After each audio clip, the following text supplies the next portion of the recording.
Assalamualaikum Sobat Ila, ketemu lagi dengan saya di Ila Normi Channel. Pernah nggak sih kalian semua mencoba memberi sebuah fakta atau data ke seseorang, tetapi fakta atau data yang kalian beri itu ditolak mentah-mentah oleh seseorang tersebut? Atau justru malah dia makin yakin dengan pandangan yang keliru itu? Sebetulnya itu bukan soal tentang pintar atau bodoh seseorang, tetapi tentang cara kerja otak kita. Ya, bias konfirmasi. Bias konfirmasi ini adalah salah satu penyebab kenapa masyarakat Indonesia sulit menerima fakta yang bertentangan dengan keyakinan mereka. Di dalam video kali ini kita akan membongkar kasus-kasus nyata yang berada di Indonesia yang menunjukkan betapa bahayanya dari bias konfirmasi ini. Mari kita bahas.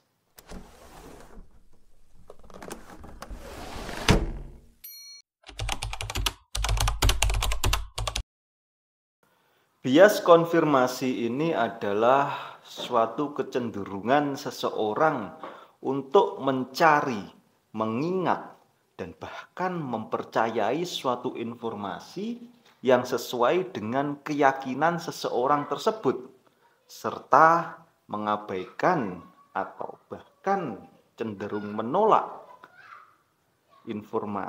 segala informasi yang bertentangan dengan keyakinan seseorang tersebut. Ini adalah sebuah mekanisme psikologis yang membuat seseorang merasa aman dan nyaman dengan sudut pandangnya. Bias konfirmasi ini sering kita sebut dengan istilah cocokologi, yaitu sebuah kecenderungan bagi orang-orang untuk mencari bukti-bukti yang mendukung pendapat atau kepercayaannya, mendukung pendapatnya atau mendukung kepercayaannya, serta di sisi lain orang tersebut juga mengabaikan bukti-bukti yang menyatakan sebaliknya. Kesalahan pemikiran seperti ini menyebabkan penarikan kesimpulan yang salah dan merintangi pembelajaran yang efektif. Ada sebuah fakta data dari studi Amerika, yaitu dari American Psychology Association, yang menunjukkan bahwa 88% orang itu lebih mungkin menerima informasi yang sesuai dengan kepercayaan mereka tanpa mengecek kebenarannya. Ada juga sebuah riset oleh Stanford University yang menemukan bahwa orang yang sangat religius lebih rentan terhadap bias konfirmasi ini, karena orang yang religius itu kepercayaan itu dianggap sebagai kebenaran yang mutlak.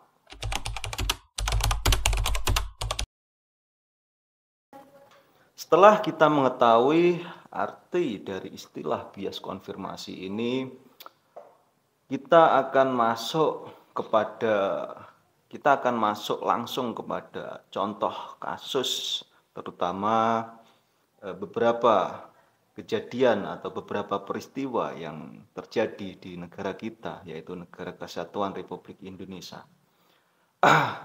Contoh kasus bias konfirmasi yang berada di Indonesia ini yang pertama yaitu tentang adanya hoax dan teori konspirasi seputar politik. Yang dimana di dalam konspirasi seputar politik ini ada seorang ulama atau ustadz atau kiai atau habaib itu yang dipolitisasi. Maksudnya ketika fanatisme kepada seorang ulama, kepada seorang kiai, kepada seorang habaib itu berubah menjadi suatu alat politik. Dan fanatisme ini, fanatisme terhadap kiai, terhadap ulama, itu seringkali dimanfaatkan oleh kelompok-kelompok politikus yang culas untuk mendapatkan dukungan dari umat. Dalam banyak kasus juga ustadz-ustadz ini hanya dijadikan sebagai alat untuk menyerang lawan politiknya dengan dalih agama. Akibatnya banyak orang yang memilih seorang pemimpin itu bukan karena kapabilitasnya, tetapi hanya berdasarkan direstui oleh tokoh agama tertentu. Contoh kasus nyata yaitu ketika terjadi pilkada di DKI di tahun 2017, di mana pada waktu itu banyak para habaib, kiai yang menyerukan bahwasannya memilih seorang pemimpin dari agama lain itu hukumnya haram. Sehingga dari pernyataan para habaib, kiai, ustadz tersebut membentuk opini publik yang sangat bias sekali. Padahal kalau kita lihat dari tafsir surat Al-Maidah tersebut, dalam konteks negara Kesatuan Republik Indonesia, memilih pemimpin itu ya harus ada yang menafsirkan bahwasanya memilih pemimpin dalam konteks Indonesia itu harus mempunyai kapabilitasnya. Pemimpin yang dipilih itu harus mempunyai atau mumpuni dalam memimpin sebuah daerah atau suatu negara tanpa melihat agama apa yang disandang oleh calon tersebut. Lah, tetapi ketika bias konfirmasi itu meracuni oleh sebagian besar masyarakat kita, maka sebagian besar masyarakat kita menolak dengan adanya tafsir yang seperti itu. Karena sudah menyatakan bahwasannya dia sudah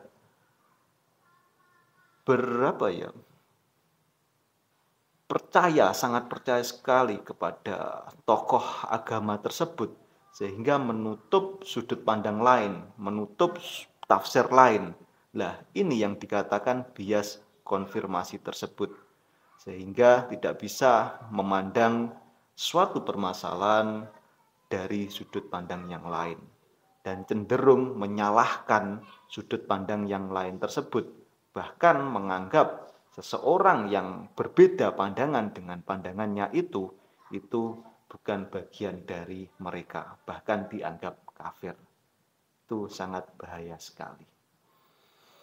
Ada sebuah fakta yang menunjukkan menurut Mavindo, yaitu 70% itu hoax politik menjelang pemilu itu berbasis sentimen agama. Selanjutnya contoh bias konfirmasi yang berada di Indonesia, yang terjadi di Indonesia itu yaitu penolakan atas fakta sejarah. Penolakan atas fakta sejarah itu terjadi terhadap atau tentang tragedi atau peristiwa 1965, yaitu peristiwa pemberontakan G30 SPKI, di mana tragedi 1965 ini selalu diperdebatkan banyak pihak, sehingga bias konfirmasi ini selalu menolak bukti-bukti baru. Di sini, di dalam tragedi ini, masyarakat kita itu melakukan bias konfirmasi. Bias konfirmasi itu bekerja di sini, sehingga banyak orang yang sudah percaya bahwa PKI itu jahat, itu menolak semua penelitian-penelitian baru yang menunjukkan kemungkinan adanya faktor yang lain. Bahkan untuk membedah suatu buku yang di mana buku tersebut memberi pandangan yang lain, itu bahkan dibredel. Nah, di sini ada bias konfirmasi yang bekerja di sini. Di sisi lain, para pendukung PKI itu juga melihat dirinya itu sebagai korban yang menolak fakta bahwa PKI memang memiliki suatu strategi revolusi yang bisa saja memicu reaksi keras. Nah, di antara kedua belah pihak itu ada bias konfirmasi. Bias konfirmasi yang dimana yang satu itu berpendapat bahwasannya tragedi 1965 itu ya salah PKI tanpa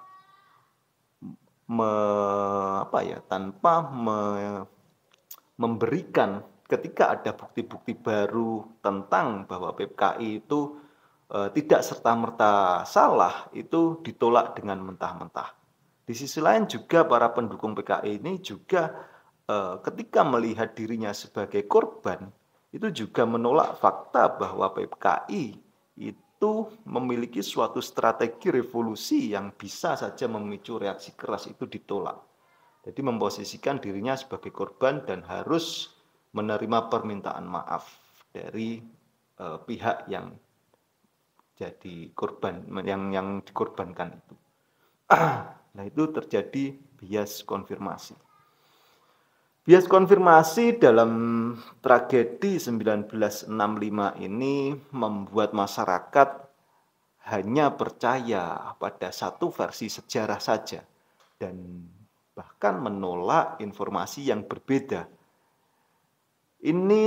Peristiwa ini menyebabkan ketakutan yang diwariskan secara turun-temurun hingga generasi sekarang masih sangat mempercayai narasi lama tanpa mengecek kebenarannya bahwa apa yang disuguhkan data itu benar atau salah.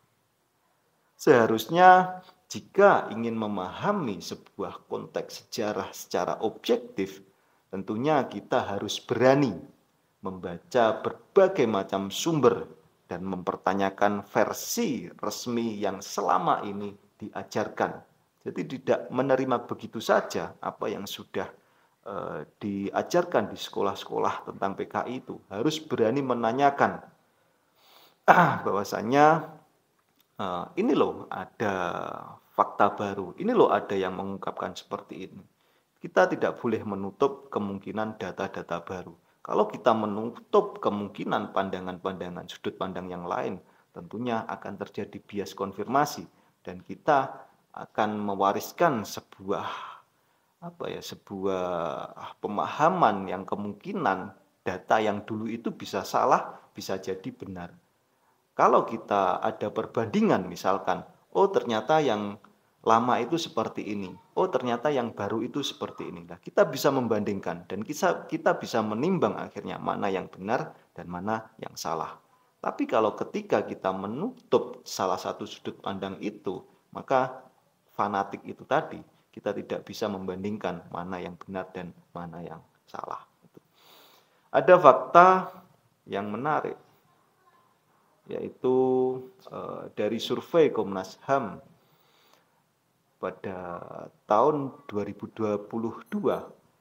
Hal itu menunjukkan, survei Komnas HAM ini menunjukkan bahwa hanya 45% generasi muda itu memiliki pemahaman kritis tentang peristiwa 1965. Ya, karena disebabkan bahwasannya paham yang menyatakan bahwasanya PKI itu salah selalu diulang-ulang terus-menerus. Bahkan filmnya pun sampai sekarang itu diulang-ulang, diputar ulang. Nah, ketika ada yang mempertanyakan kebenaran di dalam film itu, maka dicap dia adalah golongan PKI. Dia adalah neo PKI atau PKI gaya modern dan lain sebagainya. Dengan mencap-cap seperti itu, maka generasi muda yang memiliki pemahaman kritis tentang peristiwa 1965 ini itu hanya 45%. Dan itu sangat berbahaya sekali untuk kemajuan kita berbangsa dan bernegara. Yang selanjutnya, contoh kasus yang nyata tentang bias konfirmasi ini yang berada di Indonesia yaitu fanatisme terhadap ustadz atau tokoh agama tertentu. Di dalam bias konfirmasi ini banyak masyarakat kita yang menganggap ustadz, kiai, habaib, gus, atau bahkan tokoh agamawan tertentu itu sebagai malaikat, yaitu sebagai seseorang yang tidak melakukan sebuah kesalahan. Dalam banyak kasus, pengikut fanatik yang menganggap bahwasanya ustadz, kiai, habaib, gus itu sebagai sumber kebenaran yang tidak bisa dipertanyakan, itu jika ada seseorang yang mencoba mengkritisi atau mempertanyakan pendapat ustadz, gus, kiai, habib tersebut, maka langsung akan dicap sebagai orang yang anti-Islam, orang yang liberal, antek asing, antek Yahudi, antek aseng, dan lain sebagainya. Nah, bias konfirmasi ini terjadi karena pengikut Ustadz Habaib Gus ini hanya mau mendengar informasi yang memperkuat keyakinan mereka terhadap sang Ustadz tersebut. Keyakinan yang bagaimana? Ya keyakinan bahwasanya Ustadz, kiai, habaib atau agamawan tertentu itu adalah orang yang suci dan benar dalam segala hal. Padahal kalau kita melihat dari sisi agama, sudut pandang agama Islam sendiri, mereka itu tidak maksum. Ada kemungkinan pendapat beliau-beliau itu salah, ada kemungkinan juga pendapat beliau-beliau itu benar. Nah, dari situ memungkinkan untuk dikritik, tetapi orang-orang, sebagian besar masyarakat kita menganggap bahwasanya kritik terhadap kiai atau ulama-ulama itu adalah sebuah pembangkangan terhadap apa? Pembangkangan terhadap agama. Dan itu sangat fatal sekali. Bahkan ketika ustadz, kiai, gus, atau habaib itu melakukan suatu skandal seperti korupsi misalnya, pelecehan seksual, hingga yang terbaru kemarin ujaran kebencian. Tapi karena fanatisme yang tinggi dari para pengikutnya itu tetap membela mati-matian dan menolak fakta yang terjadi. Bahkan cenderung mengada-ada, melabeli bahwasanya orang yang mengkritik, kopimu kurang kental, ilmumu belum sampai dari situ, dan lain sebagainya. Jadi ketika dikritik itu banyak kasus malah yang diserang atau menyerang korbannya. Misalkan ada pelecehan seksual terhadap seorang santriwati dan santriwati itu speak up ke publik. Nah itu malah yang diserang itu korbannya atau seseorang yang berani mengungkap kasus tersebut atau mengungkap skandal tersebut yang melabeli itu tadi, menyerang agama Islam, antek asing, antek Yahudi, PKI, dan lain sebagainya. Ada sebuah fakta dari survei UIN Jakarta menemukan bahwasannya lebih dari 60% masyarakat Indonesia itu percaya pada ceramah-ceramah keagamaan di media sosial tanpa mengecek kebenaran apa yang dikatakan oleh penceramah tersebut. Selanjutnya, kasus nyata bias konfirmasi yang terjadi di masyarakat kita, masyarakat Indonesia, yaitu adanya kasus barokah keberkahan yang palsu atau kepercayaan terhadap individu secara buta. Saya langsung ambil contoh langsung, yaitu tentang adanya penjualan garam ruqyah atau ada kasus lain penjualan air doa yang dijual dengan harga yang sangat mahal sekali. Dan ini dipercaya bisa menyembuhkan berbagai macam penyakit, garam ruqyah dan air doa ini. Padahal kalau ada yang menguji garam ruqyah, garamnya itu atau airnya tersebut jika diuji di laboratorium, ternyata ya hanya air biasa, hanya garam biasa. Lah, ketika fakta-fakta bahwasanya air, garam itu adalah sesuatu yang biasa-biasa saja, maka para pengikutnya itu, orang-orang yang terkena penyakit bias konfirmasi tersebut, yang mencari pembenaran-pembenaran. Oh, ini kamu tidak tahu, tidak mengetahui hal gaib, tidak percaya hal gaib, kamu anti-Islam, kamu memusuhi Islam dan lain sebagainya. Hanya untuk membenarkan keberkahan yang dimunculkan atau keberkahan-keberkahan palsu yang dimunculkan oleh oknum-oknum kiai habaib ustadz tersebut. Dan itu sangat bahaya sekali untuk kemajuan bangsa kita, untuk kemajuan bangsa Indonesia tercinta ini. Itulah beberapa contoh kasus bias konfirmasi yang terjadi di negara kita, Negara Kesatuan Republik Indonesia.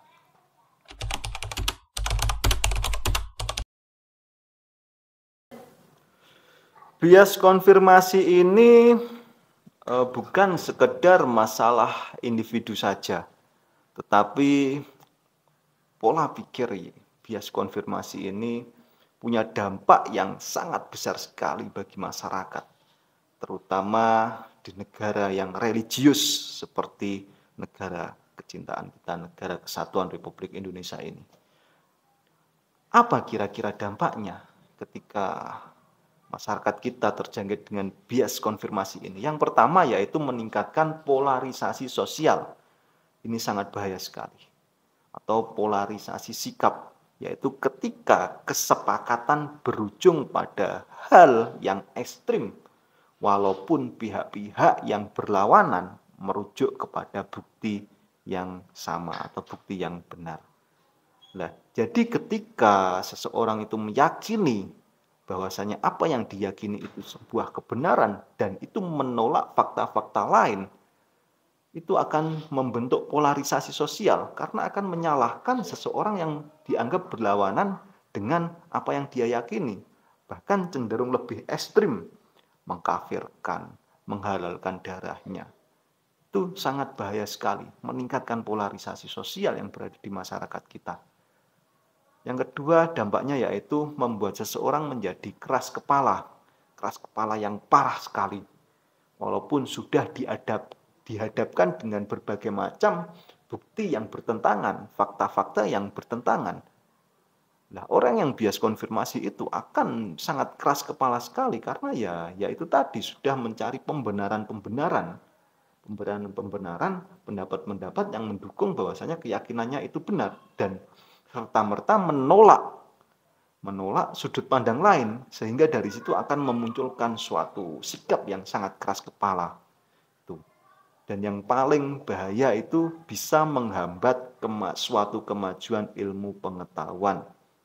Nah, ketika keyakinan yang diyakini tersebut itu hanya berdasarkan dengan logika mistika saja dan ditunjukkan bahwasanya logika mistika itu tidak benar, ditunjukkan dengan sains misalnya. Saya ambil contoh ketika ada orang kesurupan misalkan, ada orang kesurupan. Lah, orang yang percaya bahwasanya ada orang kesurupan, orang tersebut akan mencari pembenaran-pembenaran dengan dasar-dasar agama dan akan menolak menolak ilmu pengetahuan sains. Dalam artian di sini adalah ilmu psikologi, bahwasanya orang kesurupan tersebut mengalami kesalahan psikologi atau histeria dan lain sebagainya, itu langsung ditolak. Nah, dari penolakan tersebut akan menghambat kemajuan ilmu pengetahuan. Dan yang paling bahaya itu menimbulkan ilusi korelasi, yaitu ketika orang itu salah menginterpretasikan hubungan antara dua peristiwa atau situasi.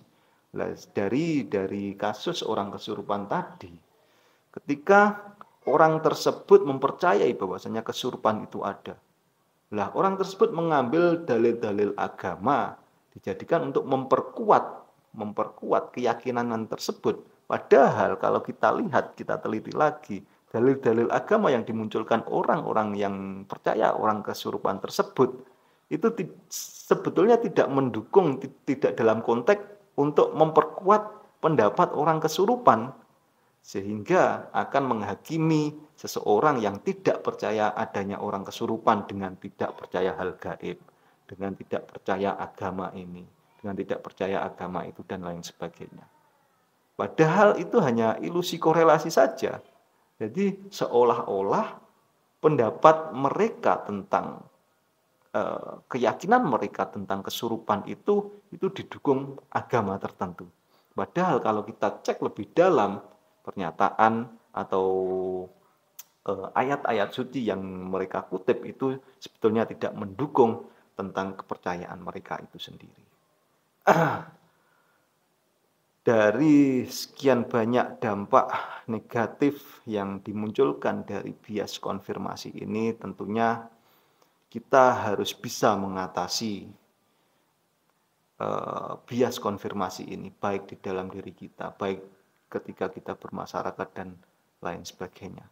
Yang pertama, cara mengatasinya yaitu latih diri kita untuk berpikir secara kritis, berpikir skeptis, jangan langsung percaya ketika mendengar pendapat seseorang, apalagi pendapat seseorang tersebut tidak masuk akal. Kita harus mencari sumber lain yang berbeda, sudut pandang yang berbeda, yang dimana dari kita berpikir kritis tentunya kita akan mendapat berbagai macam sudut pandang.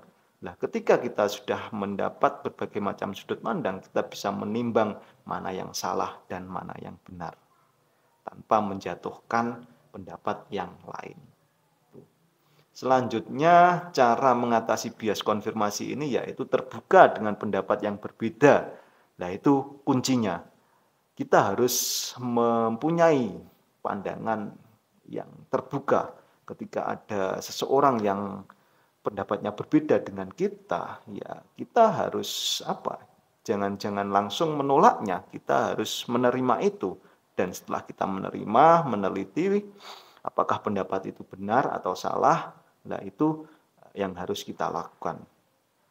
Tapi orang yang bias konfirmasi ini itu cenderung langsung menolak ketika ada suatu pendapat yang berbeda. Dan itu sangat bahaya sekali.